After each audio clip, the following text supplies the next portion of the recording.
अक्टूबर का महीना था। हवा में अजीब सी ठंड और खालीपन खुला हुआ था। 3 दोस्त आरव, विराज और सान्या कई महीनों बाद मिल रहे थे। कभी ये तीनों एक दूसरे की दुनिया थे। स्कूल, बैग, बंक, हंसी सब कुछ साथ था। लेकिन अब सब कुछ बदल चुका था। आरव अपने पिता की मौत से टूट चुका था।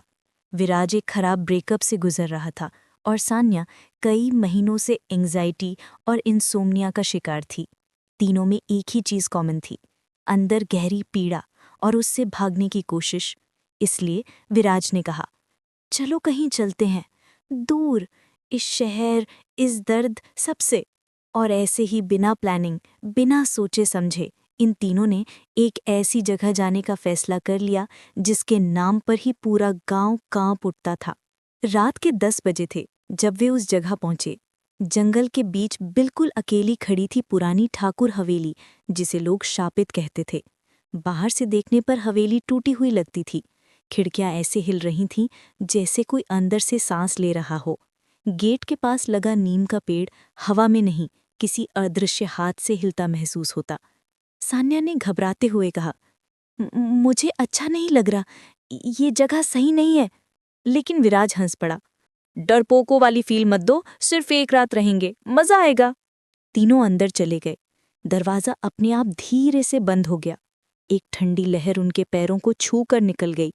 इस हवेली में अजीब सी गंध थी, पुराने कपड़ों, धूल और गीले खून जैसी। आरव ने नोटिस किया, दीवारों पर अजीब सी रेखाएं बनी थीं, मानो नाखून से खरोंच कर लिखी गई हों। रात के 2 बजे 3 दोस्त एक कमरे में बैठे बातें कर रहे थे, अपने दर्द साझा कर रहे थे। विराज का ब्रेकअप, आरव का अपने पिता को खोना, सान्या का हर रात डर कर सोना। भावनाएं भारी थीं। इसी बीच दरवाजे पर धीरे धीरे खटखटाहट हुई। टक टक टक। सान्या डर गई। इस वक्त कौन होगा? विराज उठा और दरवाजा खोला। बाहर कोई नहीं था, सिर्फ एक पुरानी गंदी खड़ाऊं पड़ी थी। ऐसी खड़ाऊं वही पहनते थे जो मर चुके थे। विराज ने हंसकर खड़ाऊं को कोने में फेंक दिया, लेकिन जैसे ही उसने हाथ छोड़ा, खड़ाऊं अपने आप उसके पैरों के पास आ गिरी। गूंजती आवाज, वापस मत जाओ। तीनों चौंक कर एक दूसरे को देखने लगे। अचानक हवा इतनी ठंडी हो गई कि उनकी सांसें धुआं बनने लगीं। दीवारों पर बनी नाखून की लाइनों से खून की बूंदें बहने लगीं। सान्या ने हवेली की कहानी गूगल करके पढ़ी थी, इसलिए उसने दोनों को सुनाया।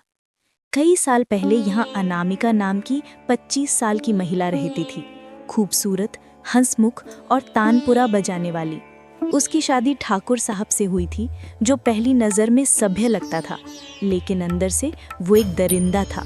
वो अनामिका को मारता था, जलाता था, डराता था। उसकी हंसी धीरे धीरे रोने में बदल गई। एक रात अनामिका की चीखें पूरे गांव ने सुनी। किसी ने मदद नहीं की, क्योंकि ठाकुर से सब डरते थे।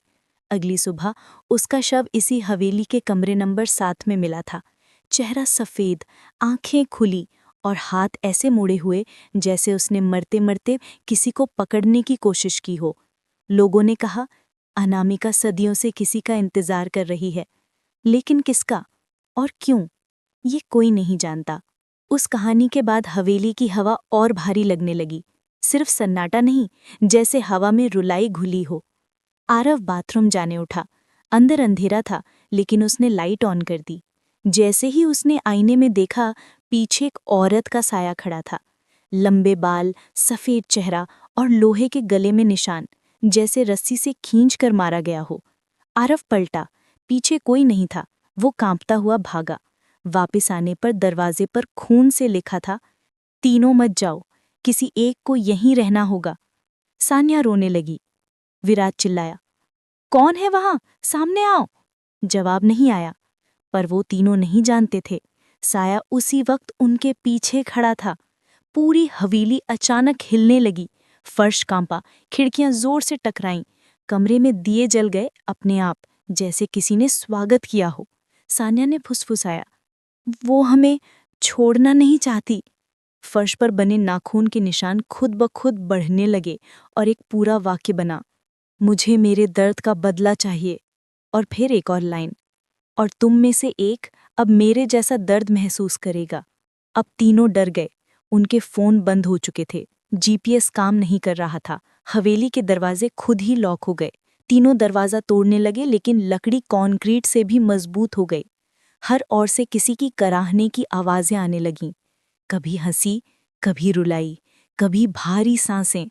विराज के पास रखी वही गंदी खड़ाऊं अपने आप चलने लगी और हवेली के एक कोने की ओर इशारा करने लगी। वो कमरा नंबर 7 था, अनामिका की मौत का कमरा। कमरा खुला, अंदर अंधेरा था, लेकिन तापमान बेहद ठंडा। दीवारों पर जलने के निशान। चारपाई आधी टूटी और कमरे के बीचों बीच एक पुरानी तानपुरा रखी थी। वो अपने आप बजने लगी। टन टनन टन। हर स्ट्रिंग के साथ हवा भारी होती गई। वातावरण में डर घुलता गया। अचानक तानपुरा के पीछे से एक औरत की आवाज आई। क्यों आए हो? सानिया की दिल की धड़कन तेज। हम चले जाएंगे, बस हमें जाने दो। आवाज। मेरे पास भी कोई नहीं था जब मैं मर रही थी। अब तीनों की आंखों के सामने अनामिका का पूरा भूतिया रूप खड़ा था। अचानक वो तीनों हवा में उठ गए। उनके गले दबने लगे, लेकिन अनामिका ने मानने की कोशिश नहीं की। वो उनकी यादें पढ़ रही थी। विराज का ब्रेकअप, सानिया की एंग्जाइटी, आरव का अपने पिता को खोना। उनके अंदर का दर्द हवा में तैरने लगा। ऐसा लग रहा था कि हवेली ने उनकी सारी भावनाएं पी ली हों। अनामिका बोली, तुम्हारे अंदर का दर्द, मेरी तरह टूटे लोग इस घर से जा नहीं पाते। और फिर धीमे से, खतरनाक आवाज में, तुम में से एक अब मेरा अपना होगा। कमरा जोर से बंद हो गया। हवेली ने उन्हें खेल खेलने पे मजबूर कर दिया। 3 दिए जले, एक बुझ गया। हर बुझते दिए का मतलब था उसका शिकार चुना जा चुका है। सान्या चीख कर बोली, हम किसी को नहीं खोएंगे। लेकिन दिया फिर झपका, 2 बार, 3 बार, और बुझ गया। फर्श पर लाल अक्षरों में लिखा हुआ था, आरव। सान्या टूट गई। विराट चिल्ला उठा, तुम मुझसे नहीं ले सकती। लेकिन हवेली में सिर्फ हंसी गूंजी। जिसने सबसे ज्यादा खोया वही मेरे सबसे करीब है। अनामिका ने आरव को अपनी ओर खींच लिया। आरव कांप रहा था, लेकिन उसकी आंखों में पहली बार डर कम और समझ ज्यादा थी। उसने अनामिका से कहा, तुम्हें बदला नहीं चाहिए। तुम्हें कोई चाहिए जो तुम्हारी चीख सुने, तुम्हें समझे, जिसे तुम छोड़ ना पाई। अनामिका की आंखें कुछ पल के लिए इंसानी हो गईं। विराज और सानिया रोते हुए आरव को पकड़ने की कोशिश कर रहे थे, लेकिन आरव ने हाथ छोड़ दिया। तुम लोग जाओ, वरना हम तीनों मरेंगे। दीवार में एक बड़ा सा दरवाजा खुला पहली बार। विराज और सानिया बाहर भागे। आरव आखिरी बार मुड़ा, हल्की सी मुस्कान, और दरवाजा बंद। सान्या और विराज अब अलग नहीं हुए। वो हर हफ्ते आरव की माँ के पास जाते। आरव का कमरा वैसा ही रखा गया था जैसे वो अभी वापस आएगा। लेकिन एक दिन सान्या को एक पैकेट मिला। उस पर लिखा था, सान्या और विराज के नाम, आरव। अंदर वही खड़ाऊं थी और एक नोट। मैं ठीक हूं, लेकिन पूरी तरह आजाद नहीं। कुछ जख्म ऐसे होते हैं जो मौत भी नहीं भरती। कभी कभी आत्माएं भी साथ खोजती हैं, जैसे मैं खोज रहा था। मत रोना, तुम दोनों जिंदा रहो ताकि मैं कहीं से मुस्कुरा सकूं। सान्या फूट फूट कर रो पड़ी।